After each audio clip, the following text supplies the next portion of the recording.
भगवत पुराण कथा द्वितीय स्कंद 16वां अध्याय। नमस्कार दोस्तों, यदि आप हमारे चैनल पर न्यू हैं तो चैनल को जरूर सब्सक्राइब कर लीजिएगा। बेल आइकन को प्रेस करके कमेंट बॉक्स में जय श्री हरि कृष्ण जय श्री हरि विष्णु अवश्य ही लिखिएगा। यदि आप गर्भवती माता हैं तो इसको प्रतिदिन शाम काल के समय या प्रातः काल के समय प्रतिदिन सुने, जिससे आपको श्रेष्ठ संतान की प्राप्ति हो, पुत्र की प्राप्ति हो। जैसे संतान की आप कामना करते हैं वैसे संतान की आपको श्री हरि विष्णु की कृपा से प्राप्ति हो। तो 16वां अध्याय जो हमारा यहाँ से प्रारंभ होता है, यदि आप हमारे चैनल पे न्यू हैं तो इसको प्रथम अध्याय से सुने, जिससे आपको इसका पूरा सार, इसका पूरा फल प्राप्त हो। 16वां अध्याय प्रारंभ। जय श्री हरि कृष्ण। जय विजय का बैकुंठ से पतन। श्री ब्रह्मा जी ने कहा, देवगण, जब योग निष्ठ सनक आदि मुनियों ने इस प्रकार स्तुति की, तब बैकुंठ निवास श्री हरि ने उनकी प्रशंसा करते हुए यह कहा। श्री भगवान ने कहा, मुनिगण, ये जय विजय मेरे शाश्वत हैं। इन्होंने मेरी कुछ भी परवाह न करके आपका बहुत बड़ा अपराध किया। आप लोग भी मेरे अनुगत भक्त हैं, अतः इस प्रकार मेरी ही अवज्ञा करने के कारण आपने इन्हें जो दंड दिया है वह मुझे भी अभिमत है।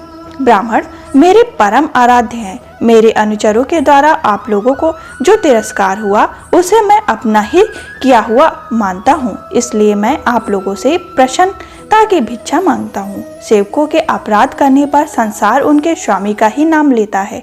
वह अपयश उसकी कीर्ति को इस प्रकार दूषित कर देता है जैसे त्वचा को चर्म रोग। मेरी निर्मल सुयश सुधा में गोता लगाने से चंडाल पर्यंत सारा जगत तुरंत पवित्र हो जाता है, इसलिए मैं बैकुंठ कहलाता हूँ।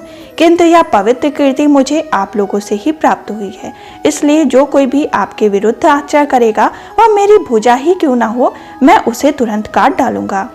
आप लोगों की सेवा करने से ही मेरे चरण रजों की ऐसी पवित्रता प्राप्त हुई है कि वह सारे पापों को तत्काल नष्ट कर देती है, और मुझे ऐसा सुंदर स्वभाव मिला है कि मेरे उदासीन रहने पर भी लक्ष्मी जी मुझे एक क्षण के लिए भी नहीं छोड़ती। यद्यपि इन्हीं के लेश मात्र कृपा कटाक्ष के लिए अन्य ब्रह्मा आदि देवता नाना प्रकार के नियमों एवं व्रतों का पालन करते हैं, जो अपने संपूर्ण कर्मफल मुझे अर्पण कर सदा संतुष्ट रहते हैं। वे निष्काम ब्राह्मण ग्रास पर तृप्त होते हुए भी घिसे तरह तरह के पकवानों को जब भोजन करते हैं, तब उनके मुख से मैं जैसे तृप्त होता हूँ, वैसा यज्ञ मैं अग्नि रूप मुख से यजमान की ही दी हुई आहुतियों द्वारा ग्रहण कर नहीं होता। योग माया का अखंड और असीम ऐश्वर्य मेरे अधीन है, तथा मेरी चरणोदक रूपिणी गज चंद्रमा को मस्तक पर धारण करने वाले भगवान शंकर के सहित समस्त लोगों को पवित्र करती है। ऐसा परम पवित्र एवं परमेश्वर होकर भी मैं जिनके पवित्र चरण रज को अपने मुकुट पर धारण करता हूँ, उन ब्राह्मणों के कर्म को कौन नहीं सहन करेगा। ब्राह्मण, दूध देने वाले गौएं और अनाथ प्राणी ये मेरे ही शरीर हैं। पापों के द्वारा विवेक दृष्टि नष्ट हो जाने के कारण जो लोग इन्हें मुझसे भिन्न समझते हैं, उन्हें मेरे द्वारा नियुक्त यमराज के ग्रंथ जैसे दूत, जो सर्प के समान क्रोधी हैं, अत्यंत क्रोधित होकर अपनी चोंचों से नोचते हैं। ब्राह्मण तिरस्कार पूर्वक कटु भाषण भी करें तो भी जो उसमें मेरी भावना करके प्रशंसित से तथा अमृत भरी मुस्कान से युक्त मुख कमल से उसका आदर करते हैं, तथा जैसे रूठे हुए पिता को पुत्र और आप लोगों को मैं मनाता हूँ, उसी प्रकार जो प्रेम पूर्वक वचनों से प्रार्थना करते हुए उन्हें शांत करते हैं, वे मुझे अपने वश में कर लेते हैं। मेरे इन सेवकों ने मेरा अभिप्राय न समझकर ही आप लोगों का अपमान किया है, इसलिए मेरे अनुरोध से आप केवल इतनी कृपा कीजिए कि इनका यह निवास काल शीघ्र ही समाप्त हो जाए। ये अपने अपराध के अनुरूप अधम गतिविधियों को भोग कर शीघ्र ही मेरे पास लौट आएं। श्री ब्रह्मा जी कहते हैं, देवताओं, शनक आदि मुनि क्रोध रूप सर्प से डसे हुए थे तो भी उनका चित्त अंतःकरण को प्रकाशित करने वाले भगवान की मंत्रमयी सुमधुर धुरवाणी सुनते सुनते तृप्त नहीं हुआ। भगवान की उक्ति बड़ी ही मनोहर और थोड़े अक्षरों वाली थी, किंतु वह इतनी अर्थपूर्ण और सरस युक्त थी कि गंभीर थी। बहुत ध्यान देकर सुनने और विचार करने पर भी वे यह न जान सके कि भगवान क्या करना चाहते हैं। भगवान की इस अद्भुत उदारता को देखकर वे बहुत आनंदित हुए और उनका अंग अंग पुलकित हो गया। फिर योग माया के प्रभाव से अपने परम ऐश्वर्य का प्रभाव प्रकट करने वाले प्रभु से वे हाथ जोड़कर कहने लगी। मुनियों ने कहा, स्वयं प्रकाश भगवान आप सर्वेश्वर हैं होकर भी जो यह कह रहे हैं, यह आपने मुझ पर बड़ा ही अनुग्रह किया, सो इससे आपका क्या अभिप्राय है यह हम नहीं जान सके। प्रभु, आप ब्राह्मणों के परम हितकारी हैं। इसके लोक शिक्षा के लिए आप भले ही ऐसा माने कि ब्राह्मण मेरे आराध्य देव हैं, वस्तुतः तो ब्राह्मण तथा देवताओं को भी देवता ब्रह्मा आदि भी आप ही आत्मा और आराध्य देव हैं। सनातन धर्म आपसे ही उत्पन्न हुआ है। आपके अवतारों द्वारा ही समय समय पर उसकी रक्षा होती है तथा निर्विकार स्वरूप आप ही धर्म के परम गुहा रहस्य हैं। यह शास्त्रों का मत है।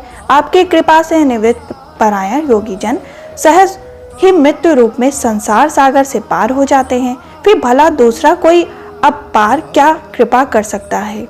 भगवान, दूसरे अर्थों जन जिनकी चरण रजों को सर्वदा आपने मस्तक पर धारण करते, वे लक्ष्मी निरंतर आपकी सेवा में लगी रहती हैं।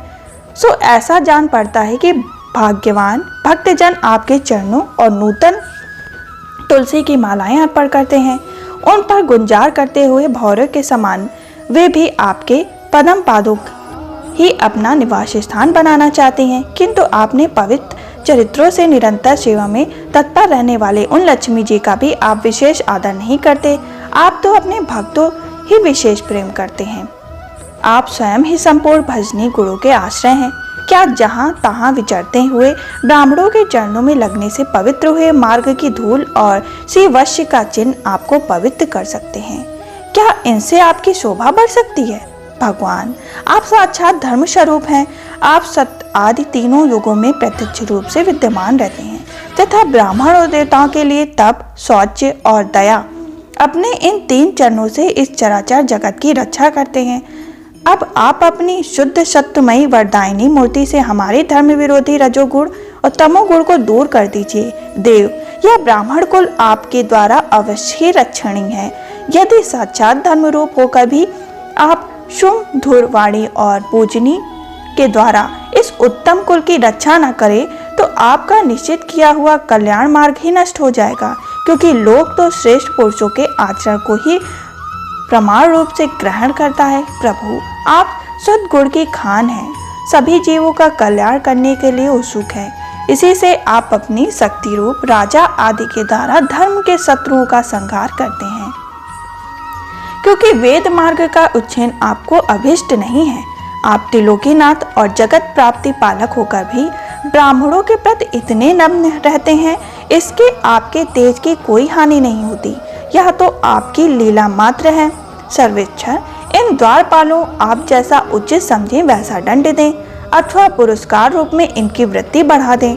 हम निष्कपट भाव से सब प्रकार आपसे सहमत हैं, अथवा हमने आपके इन निरपराध अनुचरों को श्राप दिया, इसके लिए हम ही को उचित दंड दें, हमें वह भी सहर्ष स्वीकार है। श्री भगवान ने कहा, मुनिगण, आपने इन्हें जो श्राप दिया है सच जानिए वह मेरी ही प्रेरणा से हुआ है। अब ये शीघ्र ही दैत्य योनि का प्राप्त होंगे और वहाँ क्रोध वेश से बढ़ी हुई एकाग्रता के कारण सुदृढ़ योग संपन्न होकर फिर जल्दी ही मेरे पास लौट आएंगे। श्री ब्रह्मा जी कहते हैं, तदनंतर उन मुनीश्वरों ने ज्ञानाभिराम भगवान विष्णु और उनके स्वयं प्रकाश वैकुंठ धाम के दर्शन करके प्रभु की परिक्रमा की और उन्हें प्रणाम तथा उनकी आज्ञा पाकर भगवान के ऐश्वर्य का वर्णन करते हुए प्रमुदित हो वहां से लौट गए। फिर भगवान अपने अनुचरों से कहा, जाओ, मन में किसी प्रकार का भय मत करो, तुम्हारा कल्याण होगा। मैं सब कुछ करने में समर्थ होकर भी ब्रह्म तेज को मिटा नहीं चाहता, क्योंकि ऐसा ही मुझे अभिमत भी है। एक बार जब मैं योग निद्रा में स्थित हो गया था, तब तुमने द्वार में प्रवेश करती हुई लक्ष्मी जी को रोका था। उस समय उन्होंने क्रोधित होकर पहले ही तुम्हें यह शाप दिया था।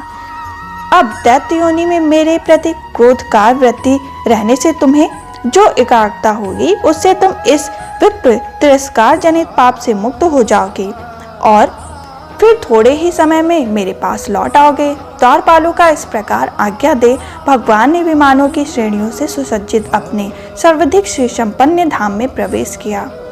वे देवश्रेष्ठ जय विजय तो ब्रह्म साप के कारण उस अलंघनीय भगवान द्वारा में श्रीहीन हो गए तथा उनका सारा गर्भ गलित हो गया।